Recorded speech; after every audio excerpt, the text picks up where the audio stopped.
Wisdom, the final frontier to true knowledge. Welcome to Wisdom Trek, where our mission is to create a legacy of wisdom, to seek out discernment and insights, to boldly grow where few have chosen to grow before. Hello, my friend. I am Guthrie Chamberlain, your captain on our journey to increase wisdom and create a living legacy. Thank you for joining us today as we explore wisdom on our second millennium of podcast. This is day 1068 of our trek, and time for our Philosophy Friday series. Each Friday, we will ponder some of the basic truths and mysteries of life and how they can impact us in creating our living legacy. As we continue on this trek that we call life, sometimes we have questions about life. So our Friday trek is a time where we can ask Gramps. Gramps will answer your questions that you would like to ask your dad or granddad, but for whatever reason, this is not possible. No matter how old we are, I know that all of us would like the opportunity to ask Dad or Gramps questions about life in many areas. Understanding ourselves better and how others may interpret life through their paradigm will allow us to interact with each other with more love and compassion. This can be achieved by utilizing a profound tool called the Enneagram. The tool that we refer to as the Enneagram is a circle with 9 interconnected points. Ennea refers to 9, and gram refers to a drawing. Check out today or a prior week's Wisdom Journal for a representation of it.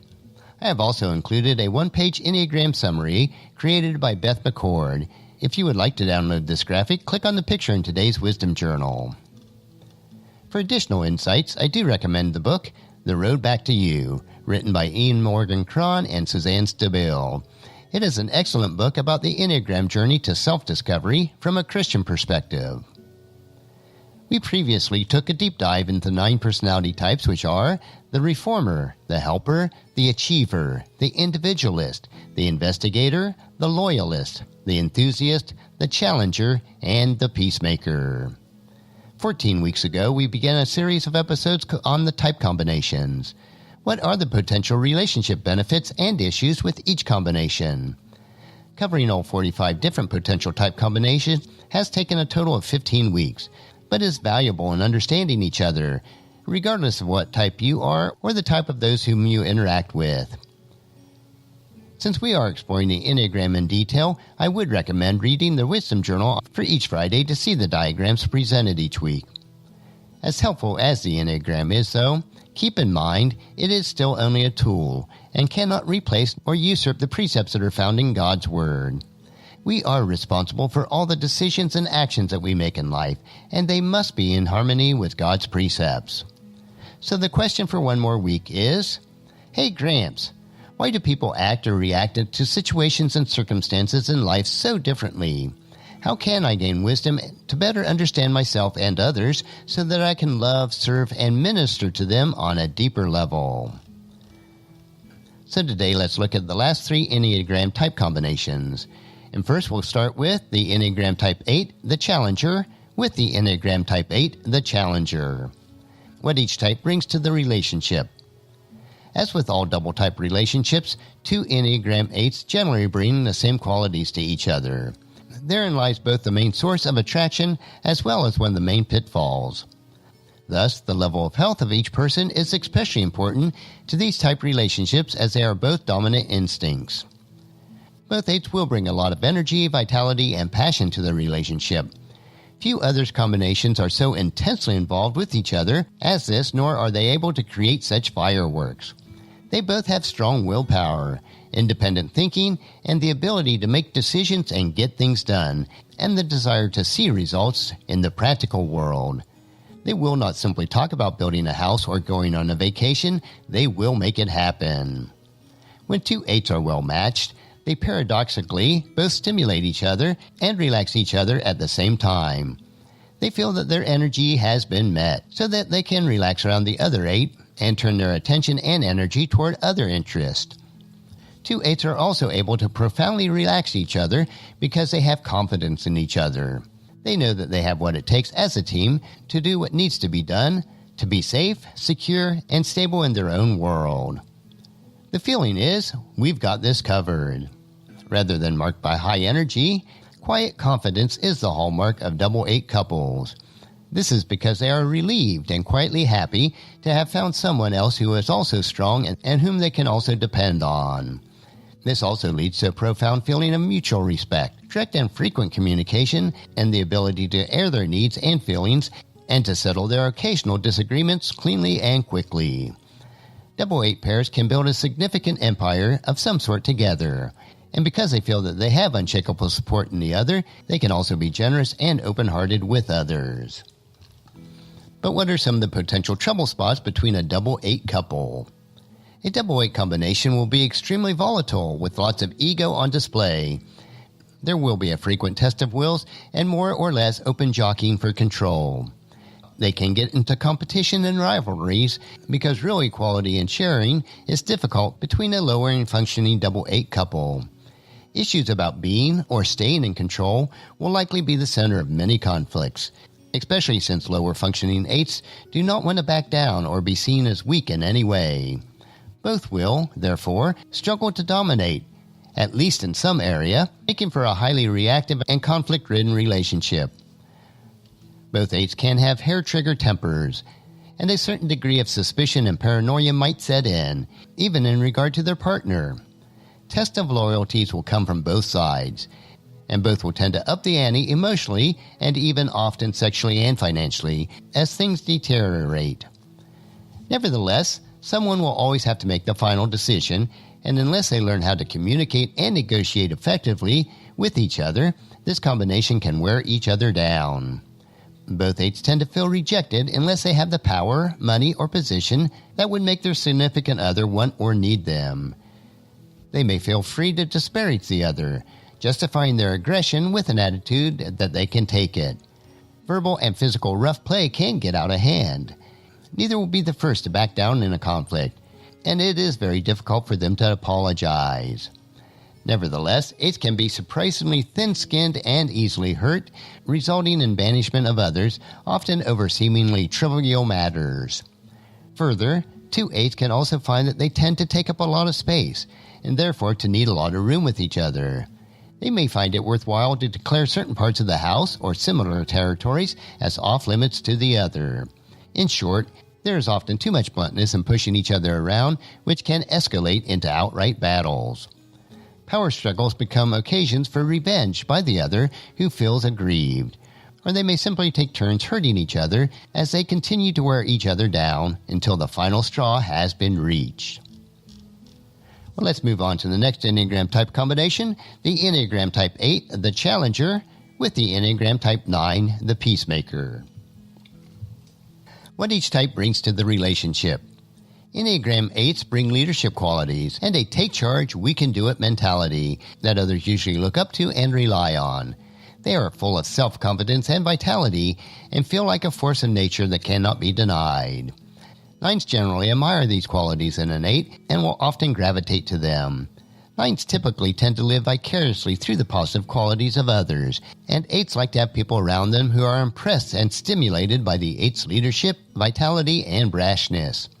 9s genuinely admire the 8's ability to make things happen and to fearlessly take on challenges. On the other hand, 9s bring a sense of calm and stability that the 8s find soothing and necessary for their well-being. They also bring 8s a feeling of quiet pride and the 8's bravado and more assertive qualities, encouraging the 8s to continue their take-charge style. Even healthy 8s invest a lot of time overcoming obstacles and adversities. They are fighters trying to survive and make their mark on the world. 9s are like a quiet, safe harbor, a respite, a person with whom the 8s can let down their guard and relax. They tend, therefore, to teach each other what the other one lacks. 8s bring 9s self-confidence and self-assertion, while 9s teach 8s which battles are worth fighting and how not to push so hard. The 8-9 couple is thus like fire and water, an active force and a receptive force that has an archetypal feeling about it. Their roles are well-defined, with each playing a parenting role toward the other. One usually is the daddy, while the other is the mommy, although this does not go along gender lines as might be expected. Both have powerful drives and strong willpower. Both like comfort and simplicity. Both want to create a safe retreat from the world. When these forces and their talents are harnessed together after the same goal, This pair can be dynamic and powerful, but also comfortable and receptive at the same time. But what are some of the potential trouble spots between an Enneagram Type 8 and an Enneagram Type 9? One of the main problem areas for people of this combination is that as they deteriorate, their defenses go in opposite directions. 8s tend to push harder, while 9s tend to increasingly shut down.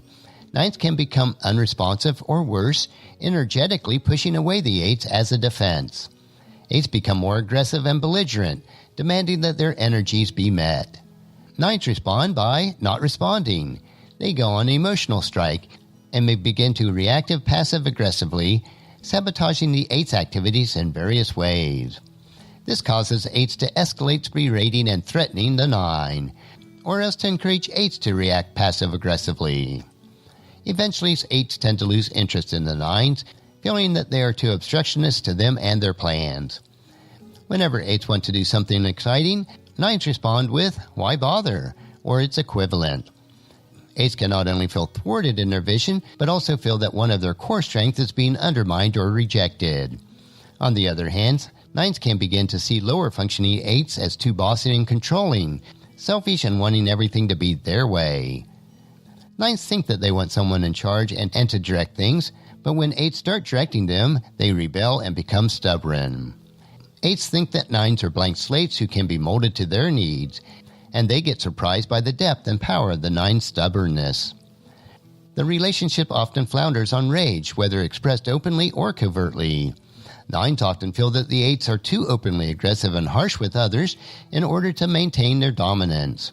They may begin to have to take sides to protect their children or others who are vulnerable to what they see as the hardness of potential violence of the 8s.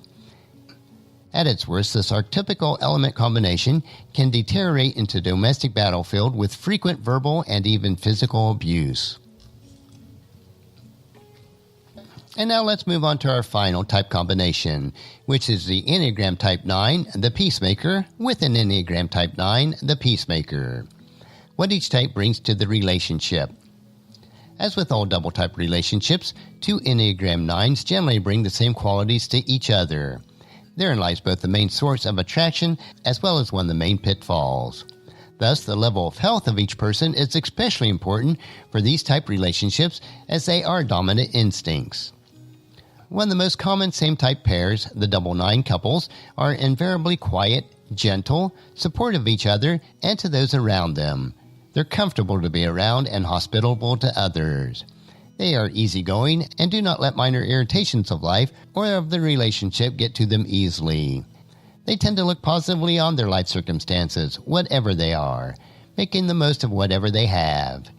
They are patient with each other and give the other partner the benefit of the doubt, quick to forgive if there have been spats or conflicts, and generous and steady in their emotions and habits. They give each other lots of space, undemanding, non-judgmental attention, and a good deal of affection. They both feel that the other is a kindred spirit who can be curious and adventuresome, although not too much so. Little deeply rocks or even threatens the world of the double 9 couple. They are typically people who enjoy regularity and predictability, the pleasure of the familiar and the tried and true. For example, most double 9 couples tend to go to the same restaurant or the same vacation spot over and over again as they have found it is something that they like. While being friendly and approachable, they are also surprisingly domestic and protective of their family and their private world. This pair wants to create and maintain a safe haven from life's ups and downs. Importantly, both feel unpressured by their relationship. The lack of pressure and stress in their ordinary interactions is one of the main attractions of this relationship. Neither wants to feel put upon. They both want to take life at their own pace. Mellowness, with a certain feistiness or zippiness, depending on their instinctual patterns, is their hallmark. But what are some of the potential trouble spots or issues between an Enneagram Type 9 with an Enneagram Type 9? The very steadiness and regularity of the double 9 couple is also part of what could be their Achilles heel. The fear of rocking the boat or allowing anything to intrude on their peace and harmony of their world. They can seem to be friendly but get stuck in doldrums, gradually dropping their social connections. The outside world, other people, and even family members can be subtly resisted or neglected in various ways if the double 9 couples feel sufficiently threatened in some ways. Double nines couple can be so bound to their desires for harmony that they also find it difficult to raise important issues with each other. They might well love each other, but very little real communication begins to take place. Most of it is nonverbal or worse, exists only in their imaginations. In fact, as nines deteriorate, they idealize the other, but do not really relate to the other as he or she really is. Most of the relationship occurs in their imagination of the other, rather than from being in contact with that real person. Much is not expressed, and they can get into deadening routines that are difficult to break. They tend to avoid conflict by not bringing up threatening topics, leading to a buildup of old tensions and resentments. Passive-aggressive behavior, worrying, blaming, and bubbling anxieties can start to undermine the relationship if they continue to avoid speaking about how they really feel. Outwardly, they may seem like a great, natural match, giving each other lots of space and seemingly to have an unusual ability to get along with each other. But they can actually be suppressive of each other in subtle ways, leading to a gradual deadening of vitality, a lack of ambition, and a mass depression with nothing in particular standing out as the obvious cause. Often double nines couple find a way to coexist in a mutual non-aggressive pact that allows them to leave each other alone. However, the joy and excitement will have long evaporated from the relationship as the couple settles into more and more deeply entrenched routines and avoidances. Well, that covers the 15th group of 3 for a total of 45 type combinations. Regardless of your personality type and the personality types of those whom you interact with, either in person or online, we must follow God's word as we're told in John chapter 13, verses 34 and 35. So now I am giving you a new commandment. Love each other. Just as I have loved you, you should love each other. Your love for one another will prove to the world that you are my disciples. And also in Hebrews chapter 10, verse 24. Let us think of ways to motivate one another to acts of love and good works. Join us again next Friday as we begin a new series on our Ask Gramps episodes during our Philosophy Friday series. Our next trek will be Meditation Monday, where we will help you to reflect on what is most important in life. So encourage your family and friends to join us and then come along with us on Monday for another day of Wisdom Trek, Creating a Legacy. If you'd like to listen to any of the past 1,067 daily treks or read the associated journals, they are all available at wisdom-trek.com. And I encourage you to subscribe to Wisdom Trek on your favorite podcast player so that each day will be downloaded to you automatically. And thank you so much for allowing me to be your guide, your mentor, but most importantly, I am your friend, as I serve you through the Wisdom Trek podcast and journal. And as we take this trek of life together, let us always live abundantly, love unconditionally, listen intentionally, learn continuously, lend to others generously, lead with integrity, and then leave a living legacy each day. I am Guthrie Chamberlain, reminding you to keep moving forward. Enjoy your journey, and then create a great day every day. See you on Monday.